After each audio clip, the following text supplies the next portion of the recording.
أعتقد قداستكم إن الأقباط دفعوا ثمن قيام ثورة 30 يونيو؟ من ضمن الشعب المصري.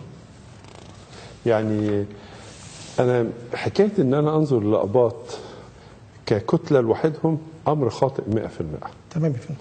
في مظاهرات 30 يونيو و3/7 والتعبير الشعبي كنتش تقدر تميز ده قبطي ولا مش قبطي. تمام يا فندم. ده مسلم ولا مش مسلم. تمام. كنت تميز خالص. ساعة ما فرحوا يا بعض، ساعة ما زغرطوا يا بعض، ساعة ما سقفوا يا بعض، ساعة ما اتحركوا يا بعض. تمام. ف ده تمن كله مصر هي اللي دفعته. تمام. مصر، شعب مصر هو اللي دفع الثمن. تمام يا فندم.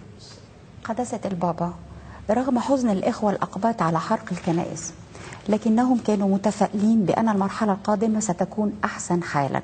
كيف ترى قداستكم ذلك؟ طبعا الهجمة الشريرة اللي تمت فيها حرق الكنائس، زي ما السيد المسيح بيعلمنا: من ضربك على خدك الأيمن حول له الآخر. فبالظبط كده الأقباط طبقوا وصية السيد المسيح في هذا المشهد. وضبطوا انفعالاتهم وضبطوا غضبهم. وبرغم الإساءة اللي كانت بتتم قبل كده ويتقال عن الكنائس فيها أسلحة وفيها ما سمعناش طلقة واحدة طلعت من إنسان قبطي داخل كنيسة أو خارج كنيسة. ده حقيقي. وفي نفس الوقت احنا النهاردة بعد كل اللي حصل وبعد كل الدمار اللي حصل وكل الألم اللي في نفوسنا، برغم كده احنا بنسامح اللي عمل كده، بنسامحه وبنحبه وبنغفر ليهم ولا نتذكر هذه الأفعال، ونثق ان الله له كلمة وله عمل وله دور، ومش انا كإنسان قبطي هدافع عن نفسي، يوجد إله يدافع عنه. أنا تسمح لي قداستكم، هو سؤال مش متحضر في الورق، ولكن بتسمحوا لي لأن شعوري بيغلبني بعد الرد البليغ. هو في قدر كبير وعظيم من السماحة. هل إخواننا الأقباط اللي ما تذمروش وما زعلوش وما فيش رصاصة، لا زعلوا بس يعني حبسوا غضبهم، هل ده كان بوازع نفسي وإنساني منهم كأقباط متسامحين، ولا ناتج كمان عن زعامة وقدوة وحدت بين صفوفهم وحدت كلمتهم وأخمدت غضبهم؟ لا، هي نابع من احترامهم لوصية السيد المسيح. أيوة. كلهم. والموقف ده كان يقتضي كل حكمة، لأن لو حدث أي نوع من رد الفعل وصارت الحكاية مسلمين ومسيحيين ومسيحيين ومسلمين، كانت بلدنا دي كانت راحت فعلا. ده حقيقي.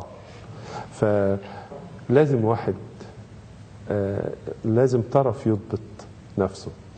حضرتك عارفة في مثل لطيف قوي يقول ايه: النار لا تطفأ بالنار. أيوة. النار تطفأ بالماء. ده حقيقي. صح؟ حتى في الغضب. يعني افرض اتنين زوج وزوجة. أيوة. أخ وأخوه، أب وابنه، افرض حصل ما بينهم موقف انفعالي. أيوة. بيحصل ويانا كلنا كبشر طبعا. يعني. نعمل إذا لقيت الطرف اللي قدامي غضوب، لو أنا بقيت زيه خلاص راحت الدنيا. لكن في الحال ده يحتاج ان لازم طرف يبقى هادئ جدا ويضبط نفسه ويضبط انفعاله. حضرتك عارفة المثل: الجواب اللين يصرف الغضب. أيوة يا فندم. وهكذا. فده كان موقف من أجل خاطر مصر ومن أجل خاطر شعب مصر، ولأننا بالحقيقة نحب حتى الذي فعل هذه الفعلة الشريرة. سامحه الله. شكرا يا فندم. قداسة البابا، ما رأي قداسة سيادتكم في أحداث دلجة بالمنيا وماذا عن تهجير الأقباط بالقرية؟ يعني حاجات كلها لا تليق تمام يا فندم. ولا نسمع عنها حتى في شريعة الغابة. تمام. ده الغابة بيعيشوا ويا بعض، مش كده برضو؟ تمام يا فندم. يعني الأسد الضخم ده بيعيش ويا العصفور الصغير. تمام يا فندم. بيعيش. ما سمعناش في يوم كده جه الأسد وقال إيه يلا نهجر العصافير من هنا. تمام. ما سمعناهاش في التاريخ ولا حتى في قصص الأطفال. تمام يا فندم. مش كده برضو؟ تمام يا فندم. لكن ده نظرة شر، وده يبين ضعف القانون. تمام. القانون في مثل هذه الأحوال وفي أي حال لازم يكون حاسم. تمام يا فندم. حاسم بشدة. أحكي لحضرتك قصة. اتفضل يا فندم. في يوم من الأيام في دولة اسمها سنغافورة لقوا اللبان بيضيع نظافة البلد. تمام. واحد ياكل لبانة ويرميها، فعشان يشيل اللبان من مكان ما اترمت لقى بيكلف الدولة هناك 50 مليون دولار نظافة. أرقام كبيرة. طلع قانون. تمام. منع اللبان. منع اللبان. يعني تمام. انت لو في لبان في شنطتك وانت رايح سنغافورة يصدروه منك. تمام. خلاص بقى قانون على الكل. تمام. قانون بيستخدم على الكل حضرتك، بيفيد البلد وبيفيد المكان. فين القانون؟ تمام. أي إنسان على أرض مصر له حق الإقامة في أي مكان. تمام. مش كده برضو؟ تمام يا فندم. هل يجي أناس يجوا الواحد يقولوا له سيب شقتك أو سيب بلدك أو سيب بيتك؟ لا طبعا مش ممكن. تمام يا فندم. اتفضل يا فندم. تحدثنا وفخامتكم عن حزن الأقباط، إخواننا الأقباط في حرق الكنائس أو عن حرق الكنائس. هل أحداث الكاتدرائية كان لها دور في تصاعد حدة الغضب لدى الإخوة الأقباط؟ يعني لو حبيتي تربطي ما بين الاثنين مفيش مانع. أيوة فندم. لكن ما حدث في الكاتدرائية يوم 7 إبريل أيوة. 2013 ليس له سابقة. الاعتداء على مقر الكاتدرائية، مقر أكبر كنيسة في الشرق، الكنيسة القبطية. أيوة. وهي كنيسة وطنية، والاعتداء بهذه الصورة الفجة أمر غير مقبول نهائيا. وكان لنا عتاب ساعتها مع كل المسؤولين. أيوة. وكنا ننتظر متى يتكلم الله،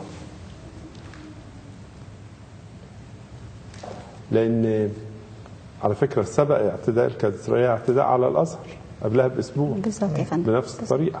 أيوة. ودي اعتداءات مدبرة ما بتجيش كده. أكيد. الشعب المصري احنا مصريين معتدلين جدا. أيوة. خالص. ده احنا بتلاقي خناقة في الشارع ويجي واحد حكيم كده يطبطب على الاثنين وبوسوا راس بعض وتنتهي القصة. احنا مصريين طبيعتنا طيبة، لأن طبيعتنا واخدينها من النيل. أيوة فندم. والنيل ماشي على طول المية بتاعته، فاحنا دايما ننسى ودايما نعدي وخلاص، وحياتنا المصرية ماشية كده. فاعتداء الكاتدرائية ده كان اعتداء صعب، وطبعا اللي دبروه او فكروا فيه او قاموا بيه احنا بنسلم امرنا وبنرفع امرنا لله، والله في وقت مناسب بيتكلم. وانتظرتم فخامتكم